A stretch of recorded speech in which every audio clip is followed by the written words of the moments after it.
we're here. We are so grateful that all of you are here participating in the challenge and listening into our marvelous speaker series. My name is Andrea Wotan, and I'm a member of the Plant-Rich Diet Task Force under the Environmental Sustainability Rotary Action Group, or SRAG. And we have worked very hard to bring you some very distinguished speakers who will inspire you, educate you, and answer your questions about the transformational power of diet change for both planetary and human health. This evening, I am honored to introduce you to Dr. Sailesh Rao, who, in addition to being one of my just biggest heroes, is one of the world's leading authorities on the power of dietary change to address the most urgent environmental crises we face today and to restore our Earth to a thriving home for all beings. Dr. Rao has over 3 decades of professional experience and is the founder and executive director of Climate Healers, a nonprofit dedicated towards healing the Earth's climate. A systems specialist with a PhD in electrical engineering from Stanford University, Dr. Rao worked on the internet communications infrastructure for 20 years after graduation. During this period, he blazed the trail for high-speed signal processing chips and other technologies. In 2006, Dr. Rao switched careers and became deeply immersed full-time in solving the environmental crises affecting humanity. Dr. Rao is the author of 2 books and an executive producer of 4 documentaries, including Cowspiracy, The Sustainability Secret, and What the Health, which, by the way, I have heard from so many people has inspired them to adopt plant-based diets. So thank you so much, Dr. Rao. Dr. Rao is a human, earth, and animal liberation activist, and since 2010, a star-struck grandfather. He has promised his granddaughter, Kimaya, am I saying that correctly? Kimaya, that the world will be largely vegan by 2026. Now I invite all of you to enjoy listening to Dr. Rao as he shares the surprising truth behind the leading cause of climate change. Thank you very much, Dr. Rao. Thank you, Andrea. And thank you, everybody, for organizing this Plant-Rich Diet Challenge, because I think it's such an important step that we are all taking for making this transformation happen. So I'm going to start sharing my presentation. So I call this the surprising truth behind the leading cause of climate change. And I'm going to tell you what I have found over the last 16 years of my research into this topic. The first slide itself shows you, that you have a hunch as to what is the leading cause of climate change, just looking at the background of this slide. So, but I'll show you that there is more to it than just assigning it to animal agriculture versus fossil fuels. So I'll go into more in-depth analysis for you. So I'm a systems engineer, as Andrea said, and one of my colleagues said that a genuine systems analysis leads to understanding, not just solutions. So a genuine systems analysis is about synthesizing the work of multiple people. So I'm really standing on the shoulders of so many giants, who have done all their work, and I'm just putting it together and showing you the pattern that emerged from their work. And one of my teachers is shown here in this picture. It's my granddaughter. When she was born in 2010, I was a very depressed environmentalist because I thought that we were going to hell in a handbasket and that there is nothing I can do about it. And I thought that, the evidence all around me was that we are the only species that does not belong in nature. If you take human beings out, nature thrives perfectly. So I thought that human beings are an ecological mistake that nature made. And then when she was born, I went to see her when she was a month old. And I held her in my arms and she looked up at me and she smiled. And it was a knowing smile. So I saw this message come through to me saying that, what do you mean I don't belong? I belong exactly as I am. And you're a fool because you don't understand it yet. So I realized I better go back and figure this out. And I was convinced on the spot that we do belong exactly as we are and that we are not telling the right story. Because it's through stories and games that we coordinate our actions among millions and billions of us. So in that sense, we are a pretty unique species. We are the mammalian bee, right? So we actually coordinate our actions among billions of us together by coming up with common stories. The story of money is a common story. The story of nations is a common story. And then we play games and we make up rules for these games. And based on those games, we coordinate our actions. So I wanted to go back and start looking at these things, looking at the stories that we tell and the games that we play, and see if I can make sense of this in light of her imparting this knowledge to me that we do belong exactly as we are, that we are just like any other species. Okay. And on the right, you see her when she was about 6 months old. And you can tell that, I was smitten. I was absolutely convinced that she's the most amazing thing that ever happened to me. And for me, she represented all of humanity. So today is Gandhi's birthday. And we know that Gandhi fought most of his life against colonialism. And the colonialism that he was fighting against was a direct version of colonialism. I call it colonialism 1.0, where the colonizing powers go into other lands and other countries and basically rule them and extract resources from them. So that was what he was fighting against. And what has happened since then is a more sophisticated version of colonialism.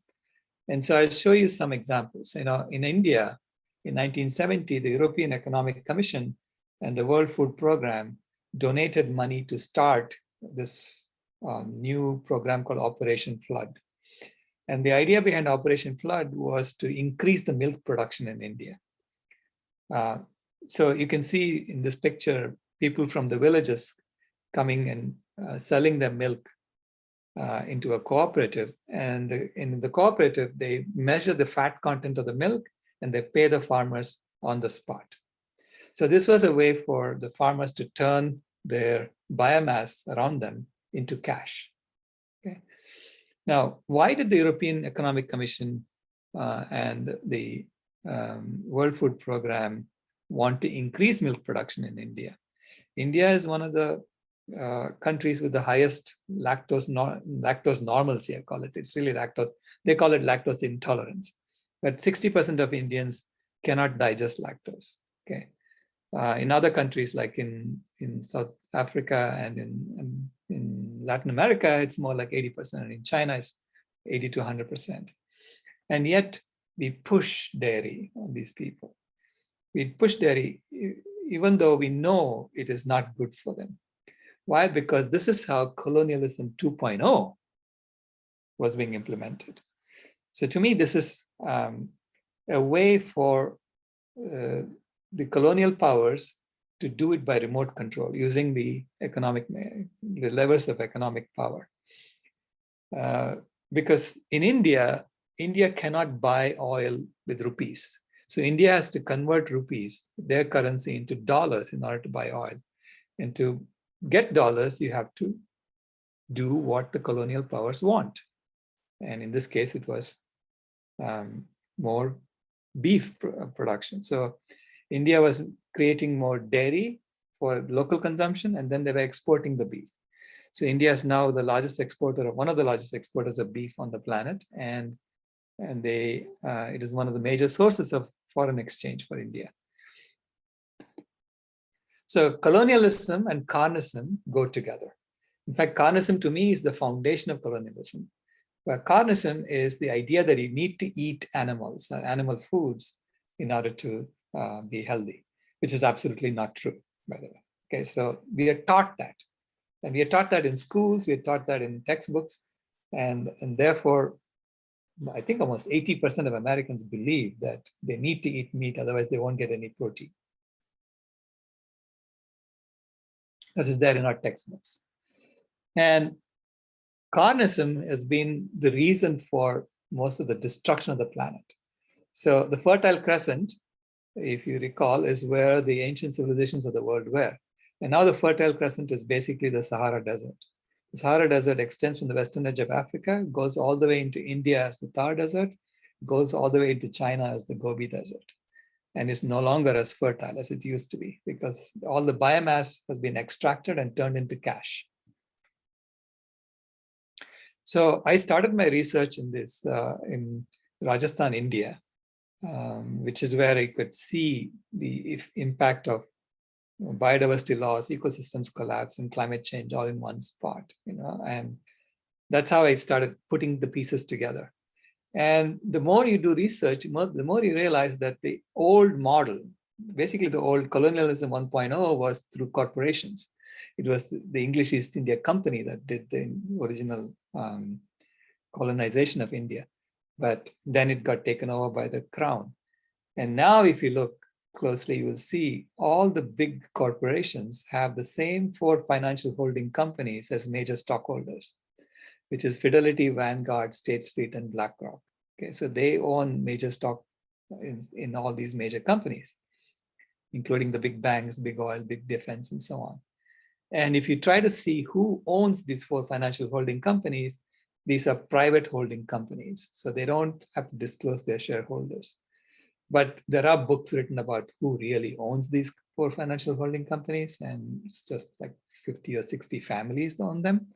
So they become the source of the colonial power on the planet.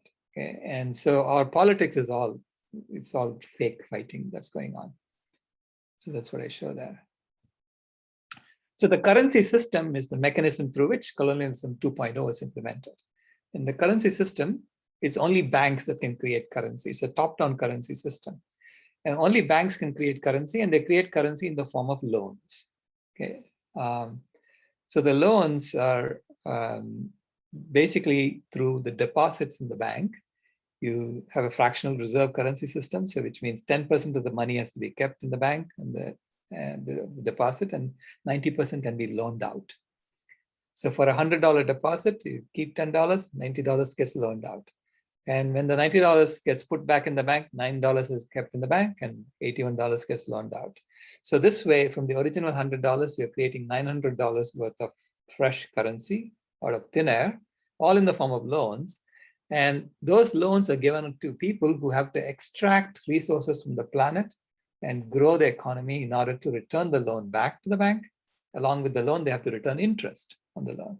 And that interest causes competition to happen between us as to who is going to get the money for the interest.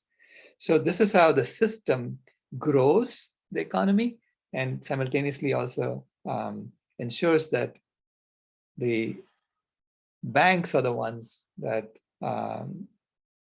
that have the upper hand in this transaction. Because if you borrow money from a bank and then you cannot return the money, the state then goes on the side of the bank and goes and grabs your resources and gives it to your bank. Okay.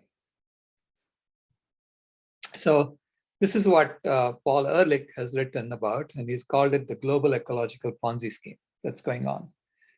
So it's a scheme by which we are expanding our footprint on the planet in order to grow the economy. Okay. So the current growth formula is to monetize everything so that when dead trees have more economic value than living trees, we chop down the trees. When dead animals have more economic value than living animals, we kill the animals. And when sick people have more economic value than healthy people, we sicken people, literally. And we are endangering life on Earth right now. It's pretty critical that we need to take a stand on this and change this now. Okay, we're endangering life on Earth through climate change, biological annihilation, and chemical pollutions. And we addict everyone into compulsive behaviors.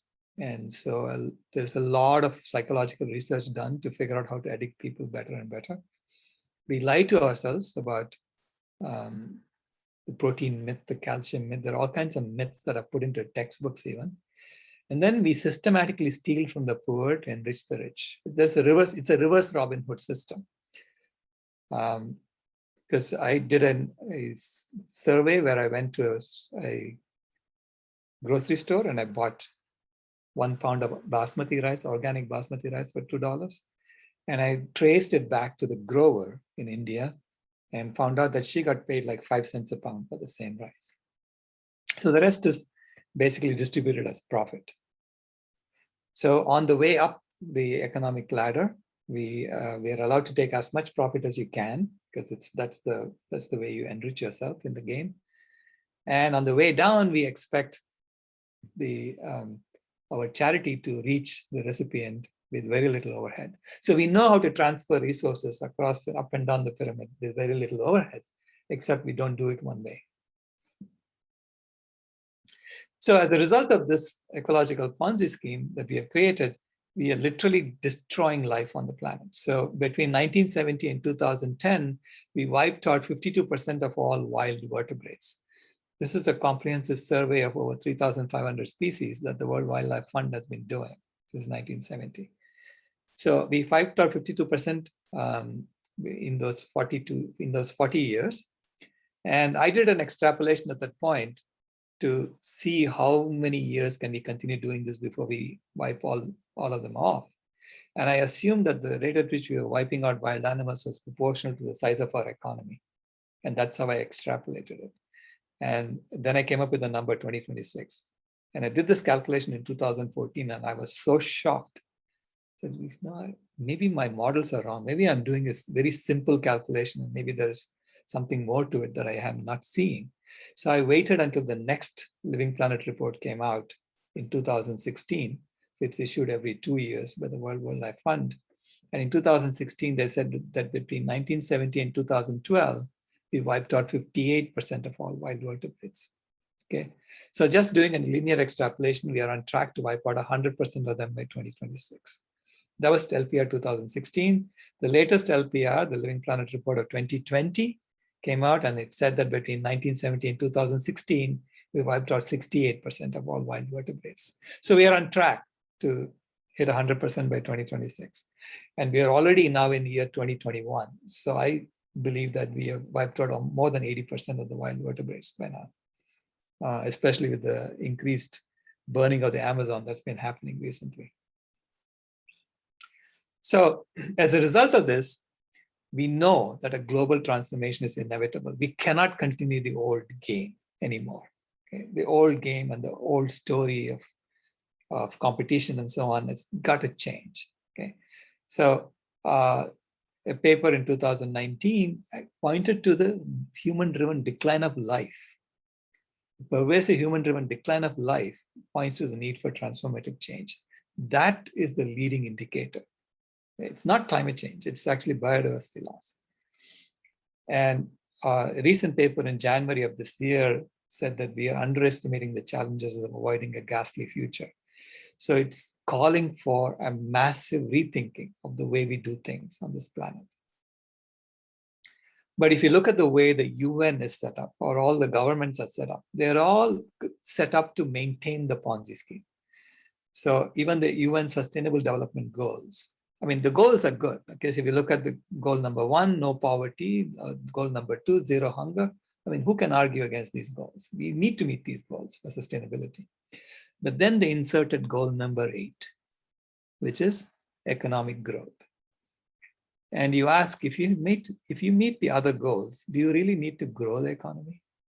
So why did that goal get put in there? In any engineering project, if I have a redundant goal that's been put in there, I question it and I want to take it out. And I also want to focus on, I want to see which goal should we be meeting first and actually meet them. Especially if the UN is saying that it's going to meet all the sustainable development goals by 2030, they need to have a plan as to which goal are they meeting first. Unfortunately, the way it is set up is that every government is pretending to meet the goals by just focusing on goal number 8. So it's just maintaining the Ponzi scheme. This is because we have based our entire economy on 2 false axioms. The false axiom of consumerism, which is that the pursuit of happiness is best accomplished by stoking and satisfying a never-ending series of latent desires, which is what I call the greed is good rule. And this is an axiom. Axiom is the truth that we take for granted. And this is an axiom because we don't blink an eye when we see 3,000 advertisements a day, right? So So for us, it's almost like a built-in truth in the system. That's the greed is good rule. And this is false. It's false. It's been known to be false for thousands of years. Right?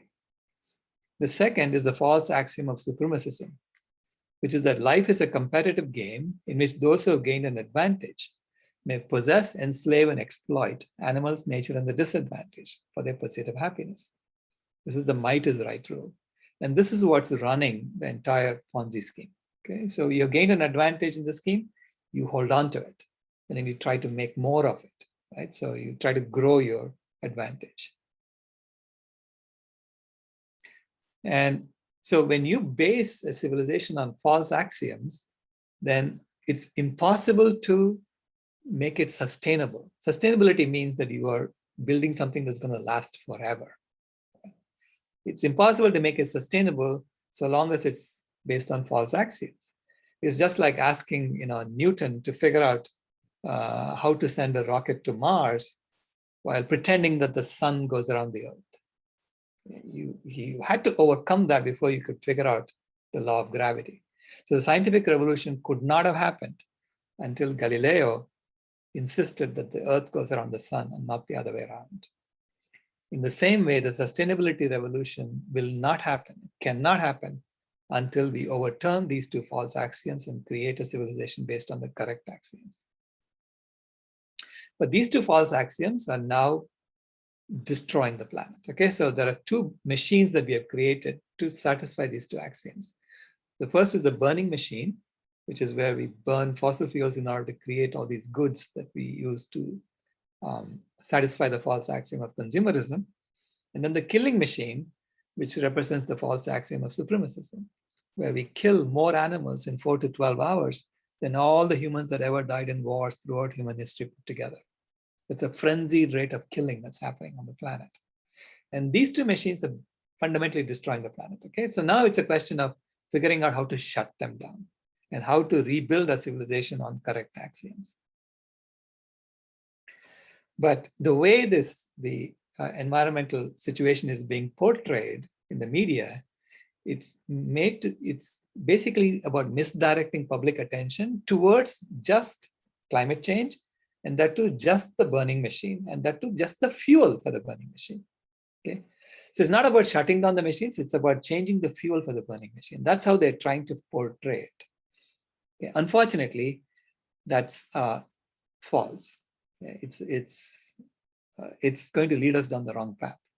Because if you look at all of the environmental problems, you will notice that the killing machine is the leading cause of all the other environmental problems. So there is nitrogen loading, or phosphorus loading, or genetic diversity. These are all the ones that are in the red zone among all the environmental problems.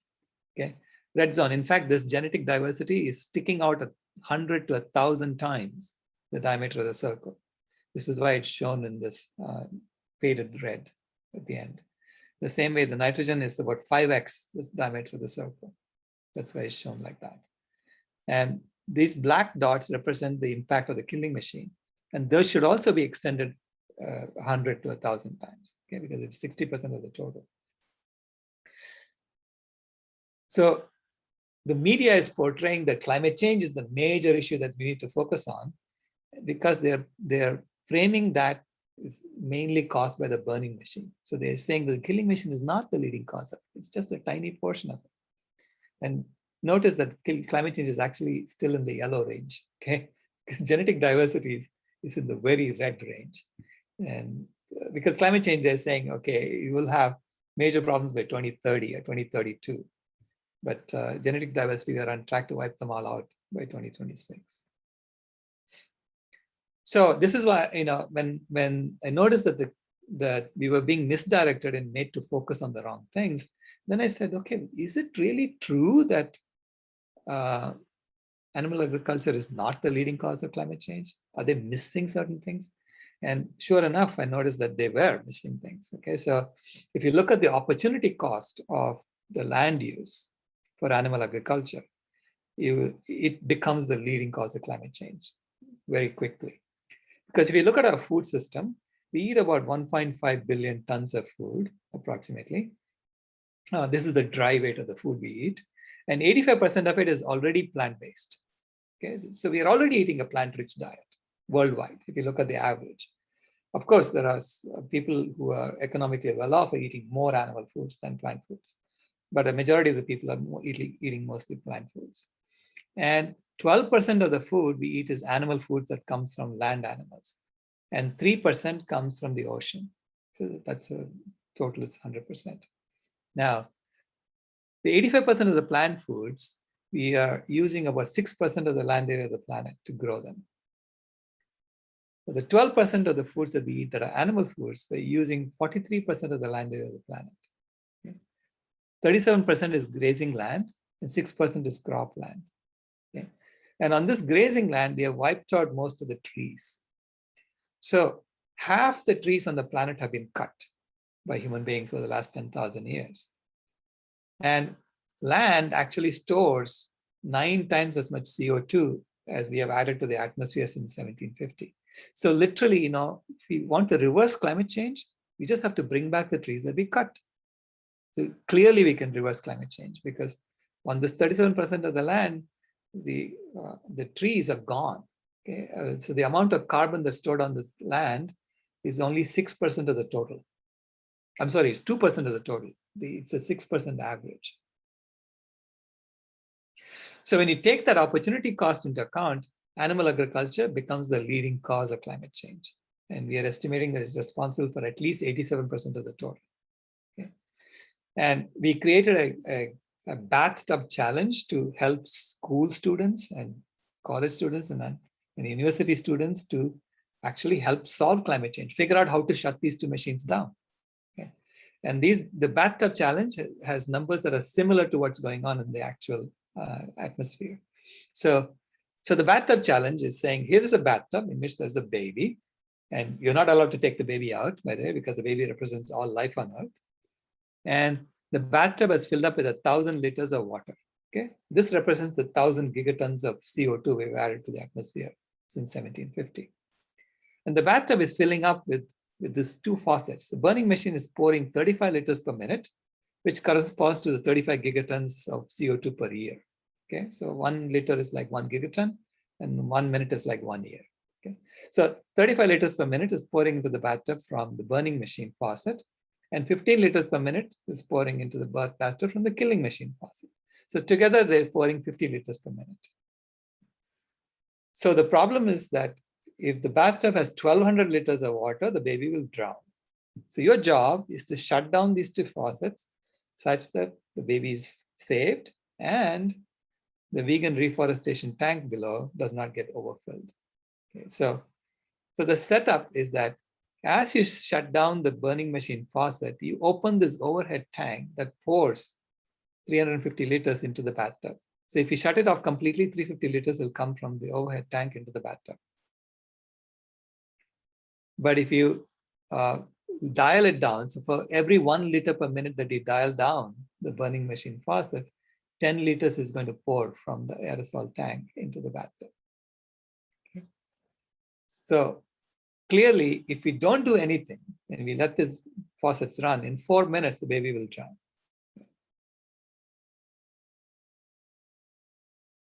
But if you shut off the burning machine faucet right now, without doing anything to the killing machine faucet, the baby will drown instantly because this 350 liters is going to pour into the bathtub. But the killing machine faucet is connected to the drain of the bathtub. So as you shut off the killing machine faucet, you're going to open the drain. And the drain will then suck up the water from the bathtub and put it into this reforestation tank. It's like, think of it as a septic tank. It's connected to the bathtub. If you shut off the killing machine faucet right away, right now, then you will get 35 liters per minute coming into the bathtub and 30 liters going out.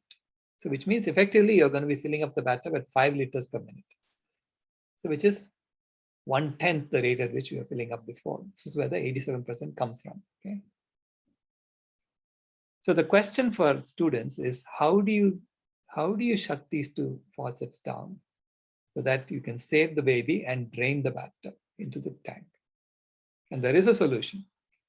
And that requires us to focus on the killing machine and the burning machine. But the burning machine has to be done slowly compared to the killing machine.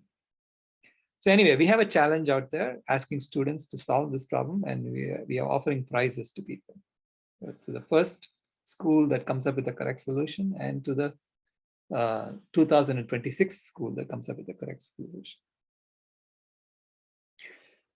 Now, Buckminster Fuller said, you never change things by fighting the existing reality. To change something, build a new model that makes the existing model obsolete. And especially when we are talking about axiomatic changes that need to happen in a system, it's not possible to tweak the system into sustainability. Okay, so you really have to start afresh. And so it has to be based, the new model has to be based on the correct axioms, the true axiom of inner peace, which is that the pursuit of happiness is best accomplished by seeking it within ourselves. This is what I call the self-mastery rule, which everyone would acknowledge is the truth. Okay, and the true axiom of unity, which is that all life is one family where we each bring our unique skills to give all we can, receive all we need, and become all we are, which is the vitality code rule of Dr. Shelley Oster. So the question is, can we build a system, an economic system, and a political system, and an education system, all based on the true axioms, as opposed to the false axioms? And this is what I call the metamorphosis of humanity from the caterpillar stage to the butterfly stage. And we are now in the chrysalis phase of humanity. We are forced to make this transformation very quickly within the next 5 years, or else there are going to be catastrophic consequences. Okay, so, but we know that. We know that there is a way out, and we can solve the bathtub challenge, and we know how to solve it, and then we can figure out what we need to do. So this, to me, is the greatest transformation in human history. And I'm so grateful to be alive at this time among all of you to participate in making this transformation happen. This transformation it does cultural shifts from a system of normalized violence to a system of normal nonviolence. Nonviolence is normal for us, whereas violence has to be normalized for us. Okay? We currently play competitive finite games. It's all about seeing who's a winner, who's a loser in the game. And we typically play games by batting around the skin of animals, whether it is in a cricket ball or a baseball, or even tennis balls are covered with wool.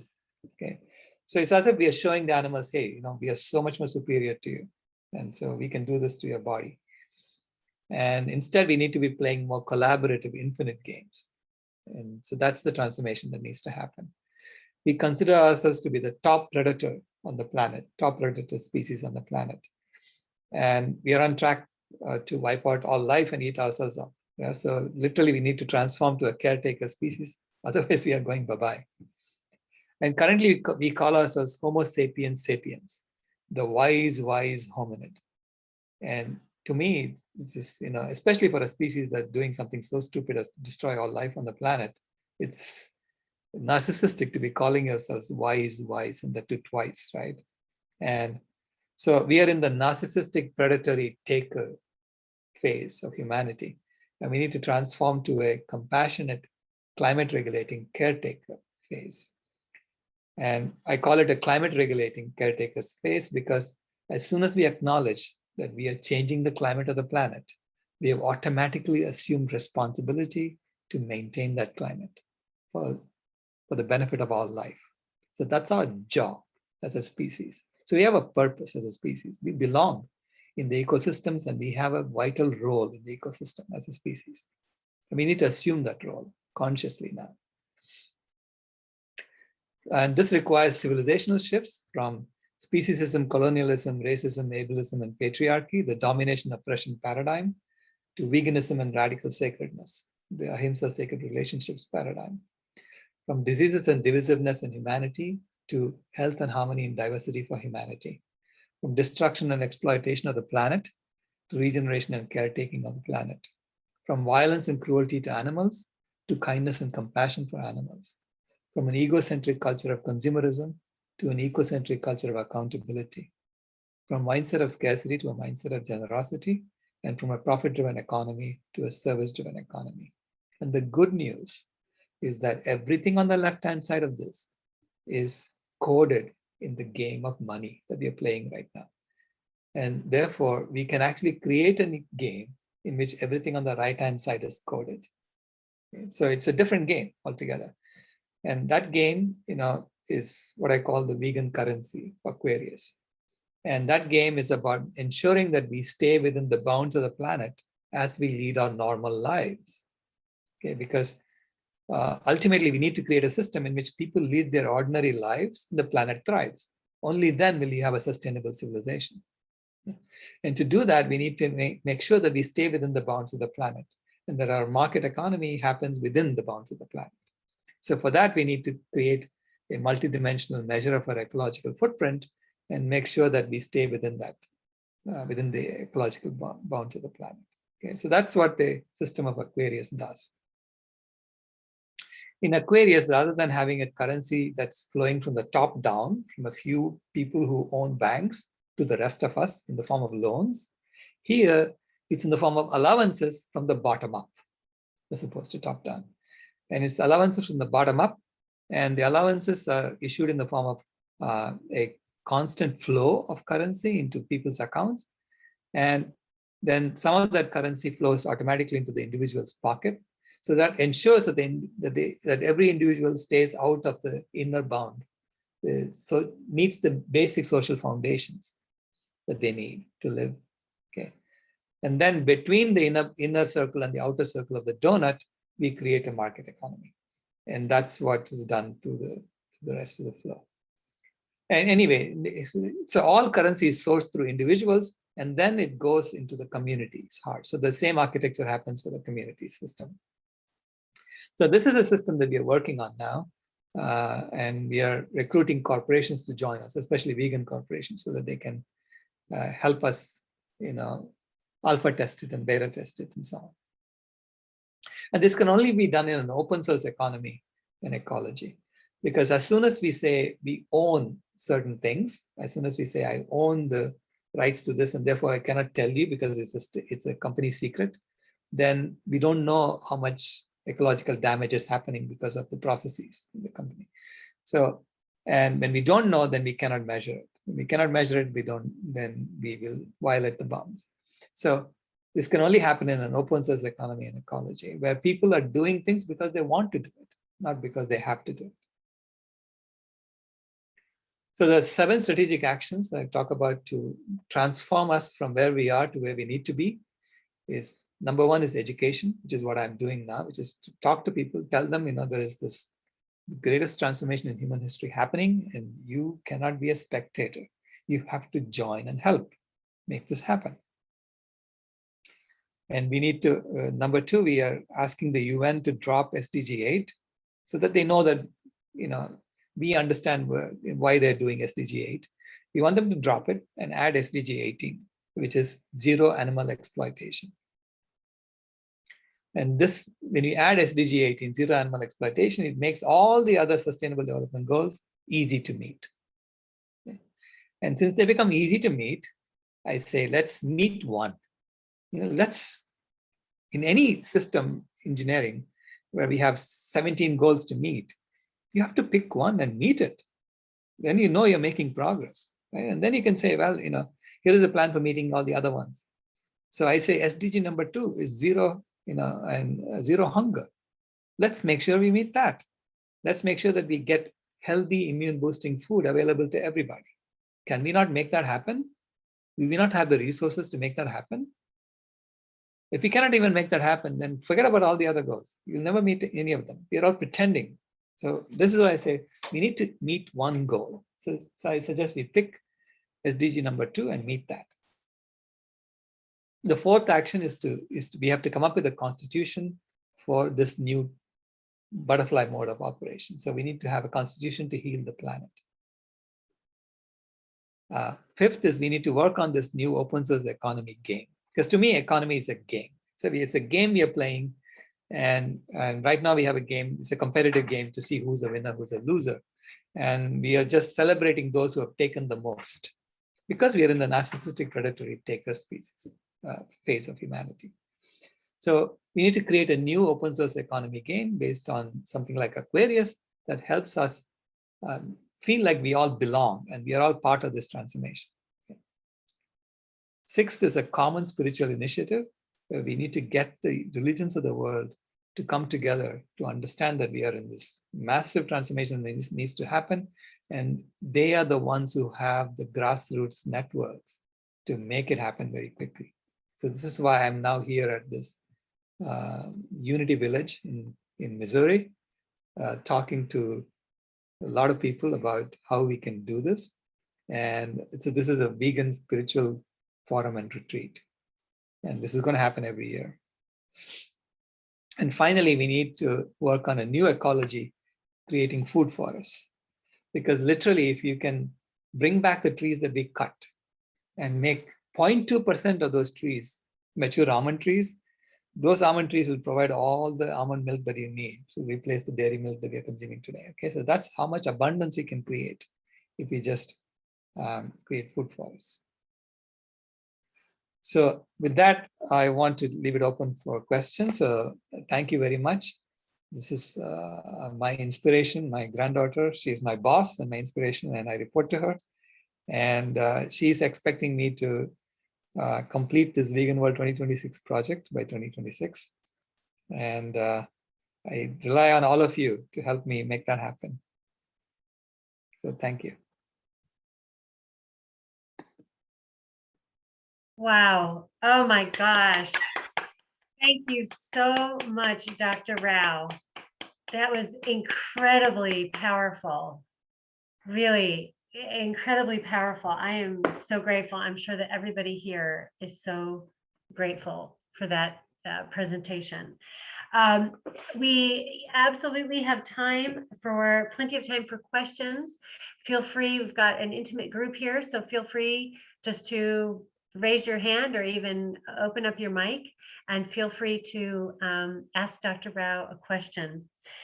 I would like to, I'd like to start with just one clarification question, because I'm not sure that everybody will understand one thing that you had in the bathtub analogy.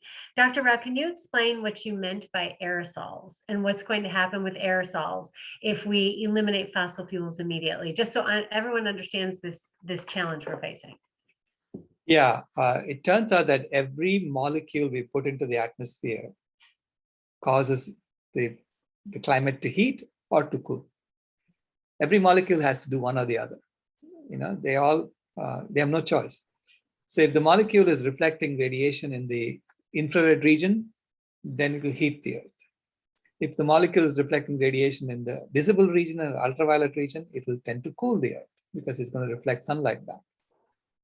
So what we do when we burn fossil fuels is that we're emitting a whole bunch of carbon dioxide, and along with it, we're emitting a whole bunch of sulfur dioxide and sulfate aerosols. And these are called aerosols because they reflect sunlight back, and so they're cooling the Earth. So the estimate is that about 1/3 of the heating that we have caused by the cumulative greenhouse gas emissions is being masked right now by the aerosols that we are pumping into the atmosphere every year from burning coal and oil. Okay. So if we stop burning coal and oil, the aerosols will go away very quickly within a few weeks. And then the Earth will heat up by another 1 watt per square meter instantly. So this is why I say, you know, there is an aerosol tank that we need to take into account before we take action on climate change. Yeah, thank you for that explanation, because I think that's something that has been kind of new information to a lot of us, even those of us who've been following this for a while. We really weren't aware of that, and really the danger we're posing to ourselves by so aggressively, correct me if I'm wrong, but so aggressively decreasing our reliance on fossil fuels, unless we can realize a swift global shift to plant-based diets. Exactly. See, if we do whatever we're doing with fossil fuels, I say continue doing it, but please, for heaven's sake, shift to a plant-based diet right away and bring back the forest, because that will provide us with the room for the aerosols to come down, you know, because you'll be bringing down the CO2 levels in the atmosphere simultaneously. So this is why it's an engineering project. It's an engineering problem I pose in the climate bathtub challenge. And students will understand that they can shut down the killing machine as soon as possible, but the burning machine has to be dialed down. And it's an exponential dialing down that happens. Initially, you can dial it down by like 6% or so. I mean, I don't want to give away the solution right away, but and then you can go down faster and faster over time. I have a question. Yes.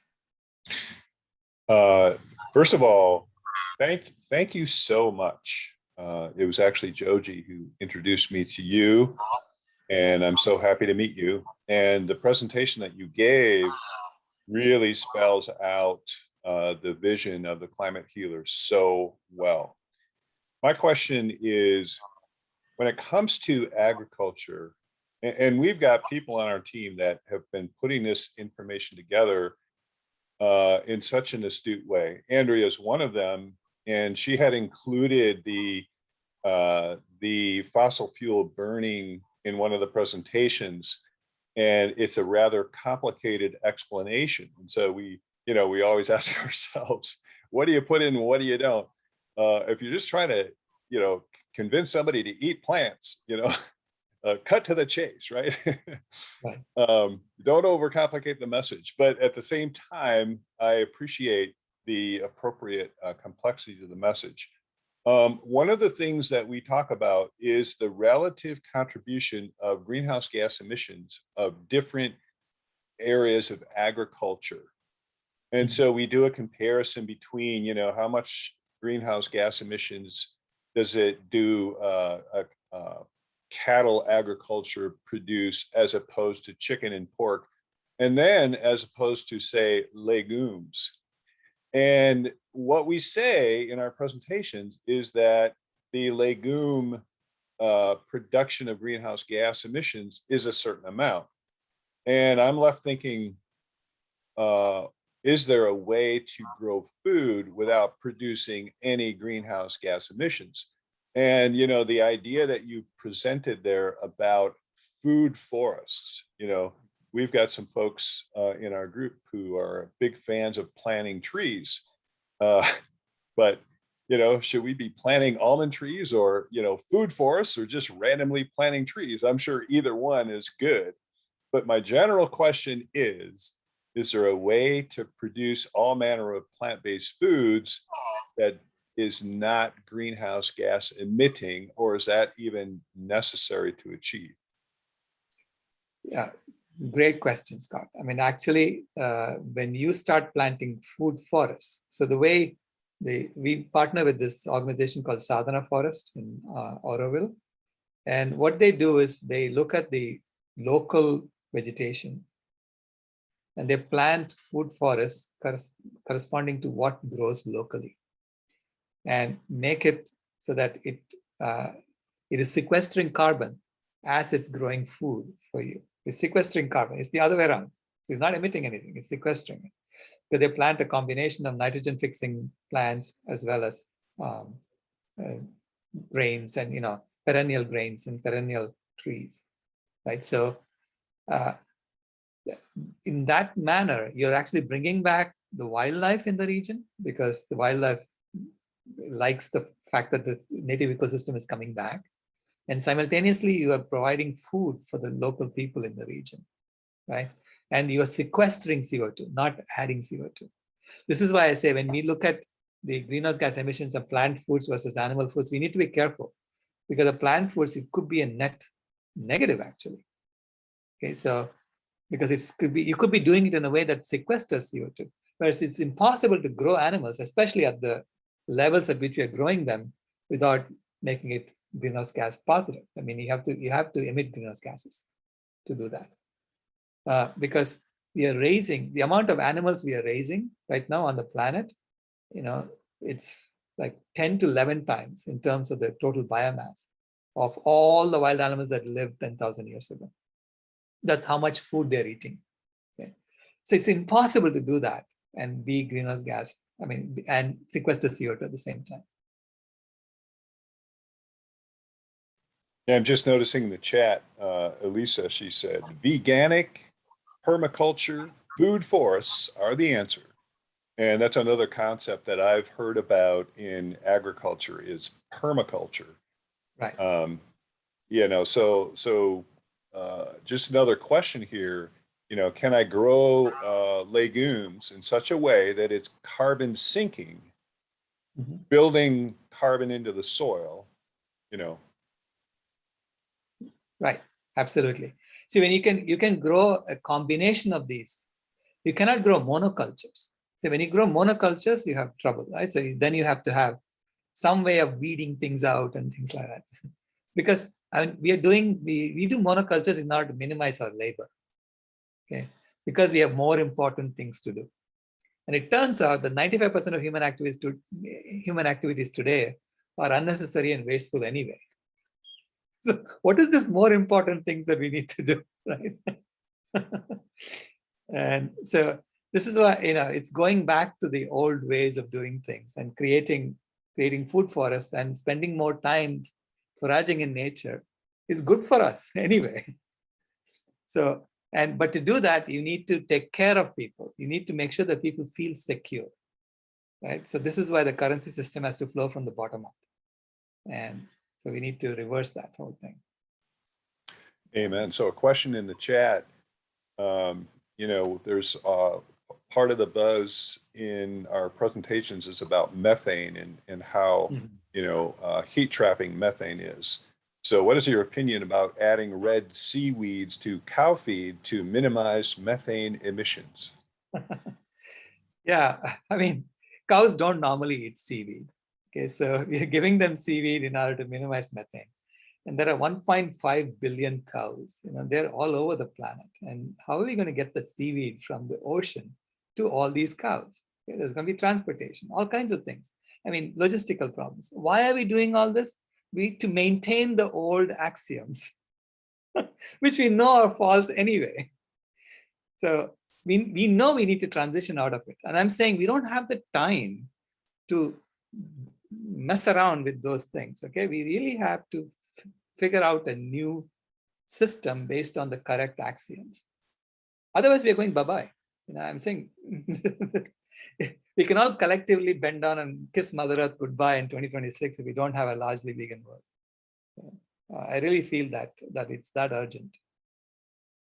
Dr. Rao and all attendees, it's the top of the hour. This is such a fascinating conversation. We can wrap up because I want to respect everyone's time. However, I would just ask Dr. Rao if you have some more time. I think we have a couple more questions, but please don't feel in any way obligated. Sure. I have another 15 minutes. Oh, wonderful. Okay, so everyone is welcome to stay, whoever can. I would love to ask a question, and please, everybody unmute if you have a question. How do we make this happen? Tell us what to do. Give us our marching orders, because everybody here is here because we care about this. You've just given us an extraordinary roadmap. So what can we do? Yeah, so there are 7 strategic actions that I listed, and you can you can think about what gifts you can bring to make which action. How do you contribute to making this happen? And I say everyone has a gift. I mean, we are all in this together. Okay, so we are all working together to make this new system that would lead to this infinite game that we need to be playing. So whether it's new education systems that you can work on, whether it is food healers, making sure that everyone gets access to healthy food, or whether it is petitioning the UN to and making it clear that the old model of growth has to go, and then we need to figure out a different way of organizing ourselves, or working on the new economic game. I need a lot of help there. I need help on the software and on recruiting corporations to join and do alpha testing and beta testing of that. And so take your pick. There's so much to be done. There's so much work to be done. Yeah. And I welcome all of you.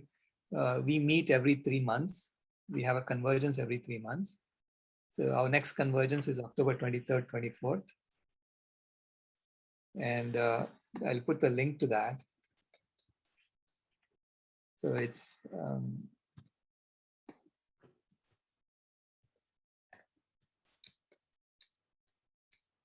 It's vegstix26 and bit.ly. So it'll always be that link for the latest conversions. Okay, so then you can join, you can start contributing to it.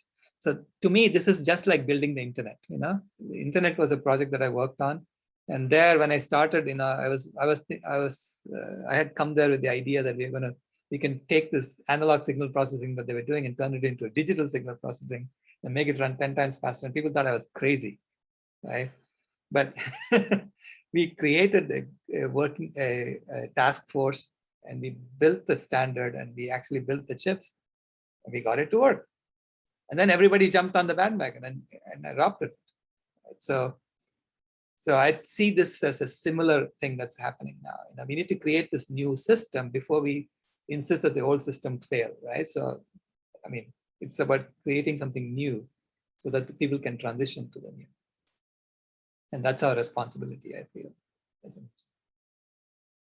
Okay, and Elisa just put a great idea in the chat. She said we should consider sharing this recording with every Rotary Club around the world. Agreed, 100%. And how about Rotary collaboration with Dr. Rao? My husband is in the Monroeville, Pennsylvania, USA Club. Yeah. Yes. I opened this up to the group here.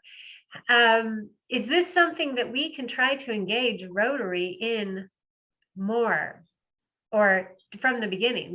Does anyone have any ideas around that? I am all for it, as you can imagine. Yeah. Yeah, my idea is it's the new, just for the other Rotarians that have not heard me say this, but this is the new Polio Plus. So, once Rotary's done with Polio Plus, and they've been talking about it, what's the new global project that, every Rotarian basically gets behind? And it's called Plant Rich for the Planet Plus. We keep the alliteration and we replace polio with other P words. That's a very powerful idea. We are certainly trying to lead that charge, Dr. Rao. Thank you so much. Yeah. Dr. Rao, yeah. So it's so appropriate that we're meeting on October 2nd, Gandhiji's birthday, to talk about this. The interesting thing is when Gandhiji attempted overthrowing colonialism 1.0 in a peaceful, nonviolent manner, I bet everybody thought that's impossible, right? It's something that cannot be done. Even his colleagues, some of them wanted armed rebellion and revolt and things like that. But Gandhiji had the luxury of, not having a deadline. He was willing to wait out the whole thing with, the country was about 300 million people or something. But now the challenge you are up against were 7 billion people in 5 years. So how do you manage to avoid depressing thoughts? I imagine that the Kimaya, who was 6 months old, is actually driving the whole thing.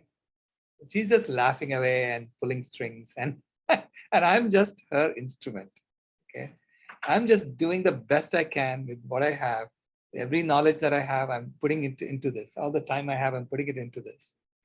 And things are falling in place. I cannot imagine that things would have taken this turn if I had planned it. Okay. The turns and twists that have taken are sort of organic, and it's been happening. People have come at the right time, and they started installing the right things on I've got the holoports up and running now, and the holoports are now on alpha test. This is the new internet that Holochain has been working on. And that's the platform on which we are building Aquarius. So to me, things are happening as it should, and I'm just an instrument in this. Okay, I don't consider myself to be the boss of it or anything like that. To me, Kimaya is my boss. So I'm reporting to her. And so she has said she wants a vegan world by 2026. And by God, she's going to get it. because once she found out that animals are her relatives, that her family, I mean, it was for her, it's visceral. Vasudhaiva Kutumbakam is visceral for her. It's in every bone in her body, she feels it. On the other hand, deadlines are good, right? Yeah, deadlines are good. I mean, in fact, I call it a lifeline. It's not a deadline, it's a lifeline, because we have to get to that by 2026. Yeah, we're trying to make people armed and harmless. Yeah. So why couldn't I record to the cloud? You invented the internet. Why couldn't I record to the cloud? Probably some server couldn't respond fast enough for you. That's all. Yeah, I'm sure Zoom is now swamped with people requesting recording. Are there some more questions? I have a question, but I want to open it up for any others. Anju. Hi. Sorry, go ahead. Oh, sorry, Embry. You can go next. Okay, sure. Hi, Go ahead, Andrew. Hi, Dr. Rao. Thank you so much for your presentation. It was amazing. And thank you so much for all the work you're doing. And I am totally 100% on board for a Rotary collaboration. That sounds fantastic. My question is sort of relates back to Andrea's, just in terms of, what practically can we do? I mean, to, you talk about the 7 strategic actions, but how do we get, how do we get to drop SDG 8 and focus on SDG 18? What practically can we do to get there? Yeah, we need to petition the UN, and we need to explain to them why SDG 8 is a Trojan horse that's been put there to make zero progress on SDGs. That's what's happened. We have made zero progress. And when we need to start making real progress, we need to get serious about meeting the Sustainable Development Goals. And for that requires us to drop redundant goals and to get serious on the other goals, right?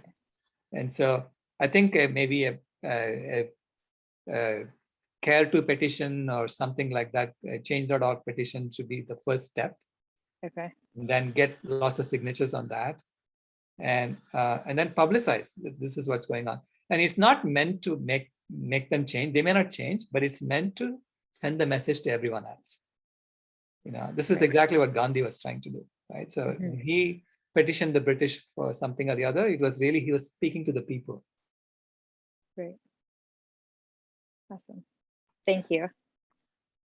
Thank you for that question. Anne-Marie, are you still with us? Yes. Did you want to ask your question? Don't know if Anne-Marie can hear us. Oh, there she is. Yeah, she has a question on the chat. Sorry, I was just trying to. There you are. Sorry. Hi, Dr. Sailesh Rao. I am just so honored to meet you today. You are actually my family, my father-in-law and mother-in-law have met you when you were in India, in Delhi, and we are just big fans of you. Let me put it that way. We've been following your work for a very long time. My question to you is, I've put it in the chat, is that so my husband is a stock analyst, and he thinks, this is his question actually. So he thinks of everything based on how the economy works, how the global markets are. And so I don't know whether it is out of scope, but I'll just ask anyway. Right.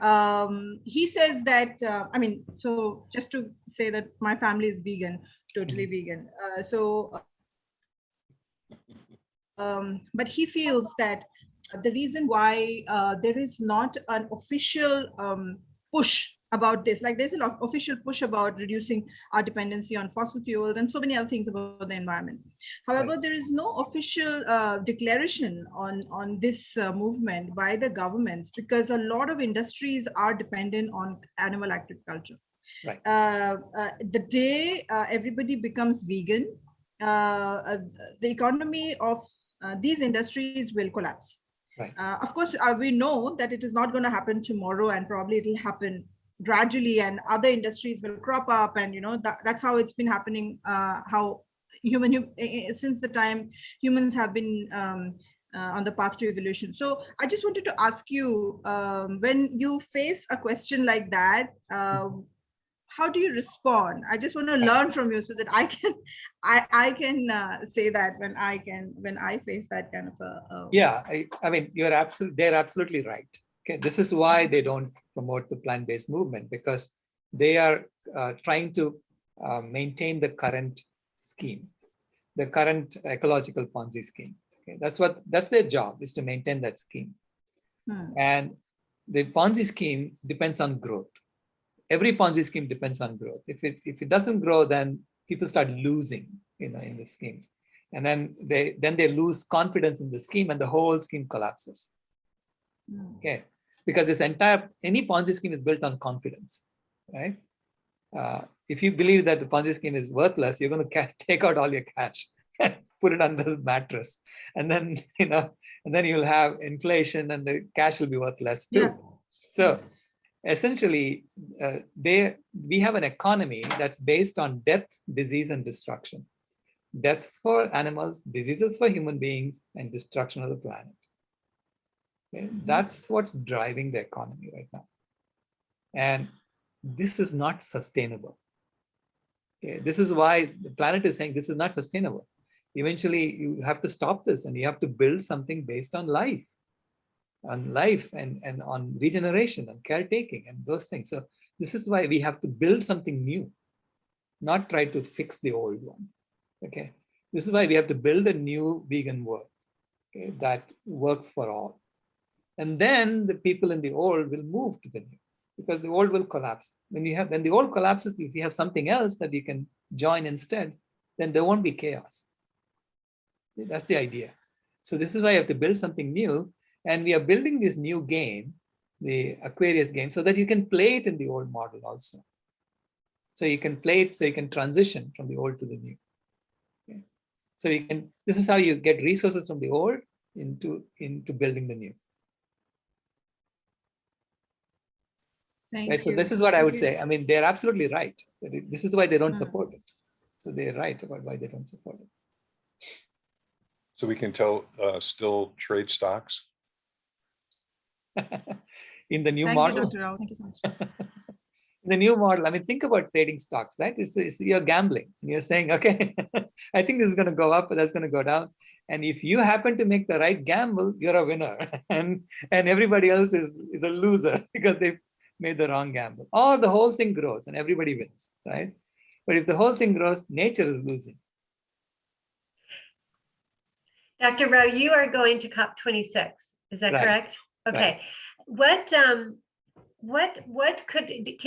Is there anything that we can be doing? For example, do you happen to have, by any chance, any kind of like a form letter or something that we could send out in some way to someone whoever has influence in our spheres and try to get this conversation started, especially before or around COP26. And I'm presuming everybody understands what COP26 is. And if you're not aware, this is the huge multinational, worldwide, global, primarily climate negotiation happening in November, which is kind of seen as the last chance for the Earth, really.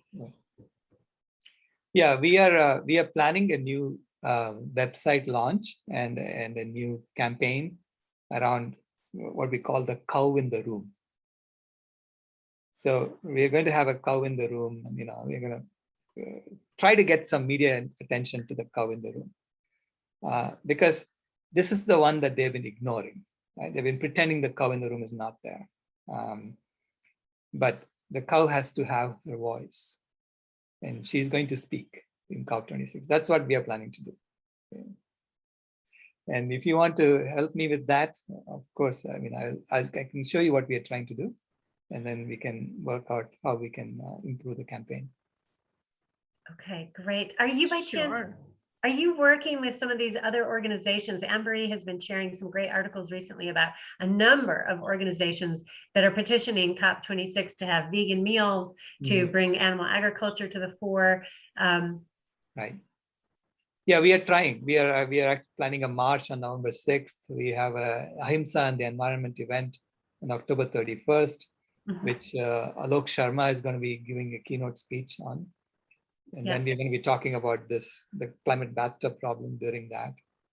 So we'll see, we're trying to reach them, but it's difficult because they have their ears plugged.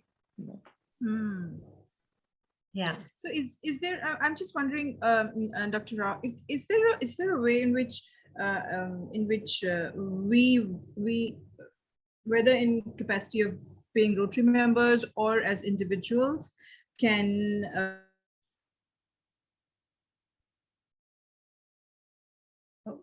Did she cut out?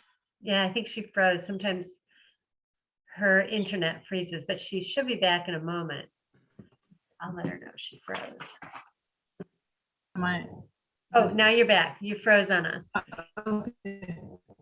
Sorry. So I was just So I was just wondering whether there is any way in which we can participate in your efforts to speak at COP26 or whatever your plan might be for COP26. If there is a way in which we can participate, either as members of Rotary International or just within our individual capacity. Yeah, any way that you can give me a chance to speak, I would be so appreciative. Because I have, there are other organizations that have invited me to speak, but I only have about 2 or 3 engagements so far. But we need to bring, because we're going to have a big balloon of the cow in the room. So she's going to be in the room wherever I go. I'm going to be walking with her too. I'm even planning to strap her legs to me and walk around. Anyway, then I want to speak. So the cow has to speak, and I'm her voice. I'm going to have to speak. Okay, so I think we have some of our marching orders. Any of us who have any influence with anyone or organization who's going to be at COP26 or before, we will do our best to open up an opportunity. This is well worth it. So important. Thank you so much. I think we will wrap it up unless there are any final questions. Thank you so much.